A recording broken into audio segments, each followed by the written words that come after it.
All right, for my final project, I did it over behavioral management in elementary education. My name is Ashley Pullman. I chose this topic because I work in elementary education right now. This is my first year.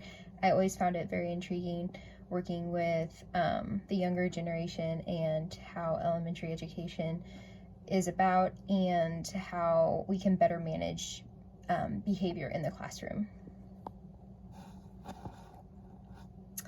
What is behavioral management? Guiding students to achieve more positive habits, behavior, and classroom strategies. Not only focusing on the student's behavior in the classroom, but outside of it as well. Promoting positive habits, thoughts, structure, mental health, mentorship, and communication with appropriate reactions.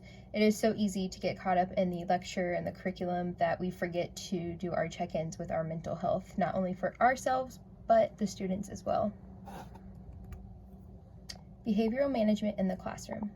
Recognizing students who are struggling, emotionally incapable, special education, acting out, seeking for attention, issues outside of the classroom affecting interaction in the class, communication with the student one-on-one, communication with the staff, finding resources, contacting home, utilizing more resource outside of the classroom aspect in order for the student to succeed academically in school, teaching strategies, mental check-ins, sits, observations provided by the counselor, and seeking feedback as well.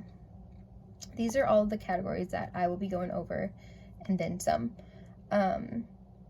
Personally, my school that I'm at, we do pretty much daily sits and check-ins with our special education students or our students who require more attention, and they're very beneficial. How to recognize an emotional unstable student. This can be by their abnormal behavior in the classroom, poor anger management and lack of communication, listening skills are lacking, they're a struggling learner, their work accomplishments are lacking, acting out in class, not only in the classroom for one teacher, but other teachers as well, in the hallway, lunchroom, and on the bus. Usually when the student's acting out in more than one place, that's when the admin and teacher and parent or guardian need to get together and communicate and find a strategy and game plan to benefit the student and help them succeed academically in school. Not being able to control their emotions, recognizing that there are bigger issues outside of school than just having a bad day. Say the student had a mental breakdown or acted out or got emotional or didn't know how to react to a certain situation and they just shut down. That's when we need to seek elsewhere and see what the underlying issue is. Providing guidance and structure to them as well.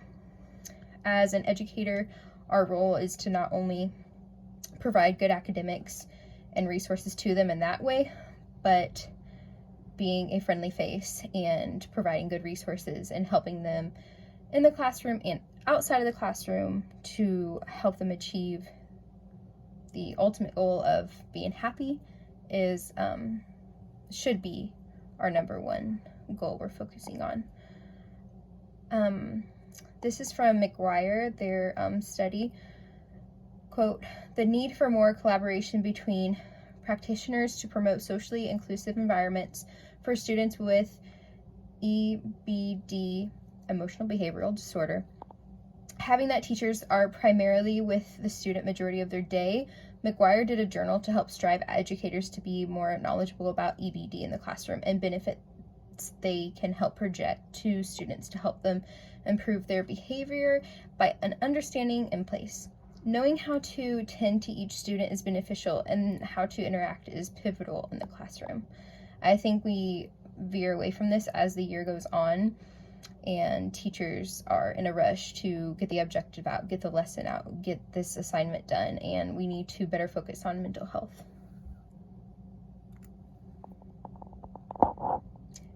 Brain function at the elementary level. First, we have to start with the basis. To better understand how we can help the student in elementary how to strive and be successful, we need to first understand how their brain is functioning. The prefrontal cortex is what controls the decision-making, actions, consequences, and different impulses. The limbic system consists of the emotions and behavior output. Quote, traditionally, a working memory task and often analyzed using structural equation modeling may have distinct psychometric properties, one-to-one mapping. When compared to other cognitive tasks when modeled through network science approaches and or when adjusted for all shared correlations. Simpson, 2021. Simpson's experiment showed each struggling learner has different strengths and weaknesses. Brain structure covariance, diverse variables that make up the functioning and unique network in the brain. Accommodating for each student and recognizing what they need is important. Quote, in this study, we used network analysis partial correlations to examine the neurocognitive structure of general intelligence in a childhood and adolescent cohort of struggling learners. For our single-layer networks, we found that cognitive gray matters and white matters network mostly, if not all, positive partial correlations. Simpson, 2021. This referred to a graph in Figure 2 from the research journal. The link is provided in the resource page. You can see the different correlations in the mapping of different neurological networks and mapping for each student and how they each work differently and how they're all different and need accommodating for different things, and how the differences are sometimes skimmed over in the classroom when we're looking at the class as a whole, and we need to remember the neurocognitive structure for each student and how they're all different, and they all require different developmental resources to make a difference in their learning habits. Mental disorders. Quote, instead of traditional absolute strength, we calculated bridge strength, a novel weighted degree, centrality, measure originality, developed to study comorbidly between mental disorders. Bridge strength centrality sums the absolute value of every edge that connects one node in one pre-assigned community to another node. In another pre-assigned community, recent simulation work has shown that the method can reliably recover true structures of bridge nodes in both directed and undirected networks, rather than relying on straightforward brain or behavior assignments. To classify nodes, we pre-assign communities for bridge strength calculation based on results from the Walk-Track algorithm. I found the Walk-Track algorithm very interesting. It assesses how nodes are similar and different from one another, making up the function of the cognitive development of input and output results in the young generation with random stratification and graphing skills. This helps assess the bridge or gap between learning disorders and developing of the brain network, including ADHD, challenge educators, students' learning disabilities, and experiences in the classroom, dyslexia. Mental health disorders can correlate to focus and learning in the classroom, including panic attacks, depression, obsessive compulsive disorder, also known as OCD, unstable emotions, anxiety, psychotic disorders, bipolar disorders. Some students may not have been diagnosed yet and at the elementary level, and finding the right resources to do so is important to better help their algorithm in the classroom and to overall benefit them academically, and to provide them with resources, people, a friendly face, an outlet for them, so it will be less challenging in the classroom with the teacher. Management, success, results. Not every student is the same. All require different elements to strive in school. Teaching tactics to help manage behavior, providing confidence in the classroom for the students to rely on for positive habits. I always think to myself when I'm in my classroom that the students can feel my energy, and if I'm down that day, they feed off of that. If I'm providing the best I can, they're feeding off of that. I always strive to be the best I can be when I'm in the classroom with the kids, but we all have bad days and we all need to find an outlet to better help ourselves that we reflect on others. And sometimes I think as educators we forget that our mental health is important as well. Positive energy, objective, organized, and expectations. These are all factors that we need to include in order to manage, succeed, and have the results we are looking for. Positive student and teacher relationships. Recognizing that it is important to build a strong foundation with the students to succeed overall. They may not always remember what you said, but how you made them feel. And this is a quote I hear often and I just see, and I think it's very important as educators to remember this, because even in my childhood, I don't remember everything I learned, but I remember how one specific teacher made me feel, and she positively impacted my life and made a difference, and that's all that matters. So remember to be positive and meditate, and to recognize what's important in front of us. Here I provided 2 different videos. I will not play them, but I did talk about them in my research paper. Let's see, the first one was about the academics point of view and how different elementary kids need different things and resources, and how we manage a classroom and how we can make a difference. So it was a really good mirroring video, and reflecting on it and relating it to it with my career path.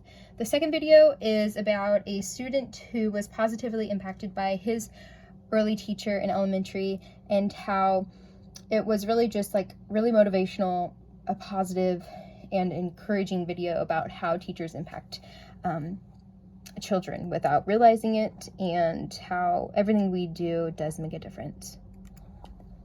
Support team. It is crucial to have a support team at your work, especially at elementary.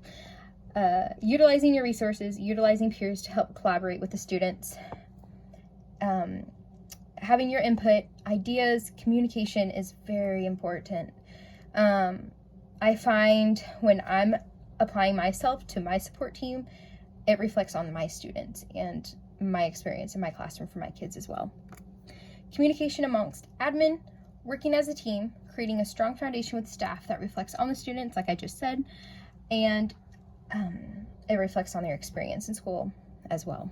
Having that strong foundation to feed off of is important. Resources for educators. Communication with administration, mental health resources provided by this district, observation, evaluations, a survey of teachers' status in mental health education management based on big data analysis by Wang 2022, research study, in-depth study of educational development, and utilizing occupational therapy and recognizing technology impacts. This pretty much said mental health matters, especially in elementary education, and there's a study about how impactful it was seeking those resources as educators and how it reflected on the students. Resources for students include their school counselor, sits with the counselor, very beneficial, check-ins, mental health check, observations, communication, academics. Some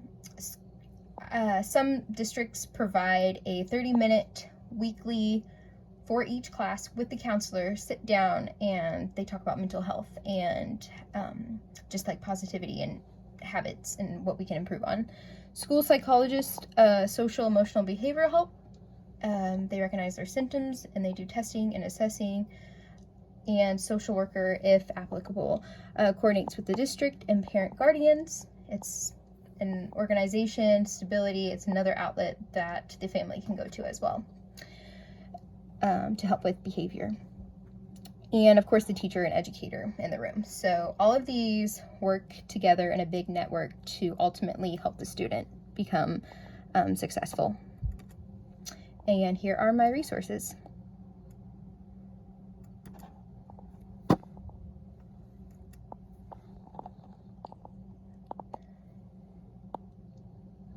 Thank you.